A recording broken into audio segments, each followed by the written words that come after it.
தவக்காலம் 5ஆம் நாள் ஜெபம். அன்பு இறைவா, தவக்காலத்தின் இந்த 5ஆம் நாளில் திருமுன் வருகிறோம்.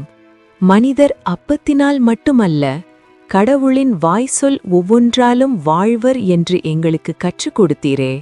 உலக ஆசைகளிலும் சோதனைகளிலும் நாங்கள் விழும்போது உமது வார்த்தையே எங்களுக்கு பலனாக இருக்கட்டும். பாலை நிலத்தில் நீர் சந்தித்த சோதனைகளை உமது இறை வார்த்தையினால் வென்றது போல எங்கள் வாழ்வின் சோதனைகளை வெல்லவும் எங்களுக்கு ஆற்றல் தாரும்.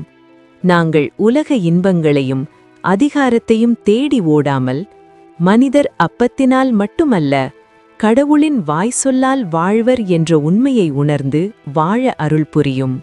தீயவை எங்களை நெருங்கும்போது உம்மை மட்டுமே வணங்கி உமக்கு மட்டுமே பணி செய்யும் மன உறுதியை எங்களுக்கு தந்தருளும். இந்த தவக்காலத்தின் வழியாக எங்களை உமது தூய ஆவியால் வழிநடத்தி புனிதமான வாழ்விற்கு இட்டுச் செல்லும். எங்கள் உள்ளத்திலுள்ள கசப்புணர்வுகள் நீங்கி உம்மைப் போலவே பிறரை மன்னிக்கவும் நேசிக்கவும் எங்களுக்கு அருள் தாரும். இந்த தவக்காலம் முழுவதும் உம்மோடு நெருங்கி நடக்கவும் உண்மையான மனமாற்றம் பெறவும் எங்களுக்கு துணை செய்யும். ஆமேன்.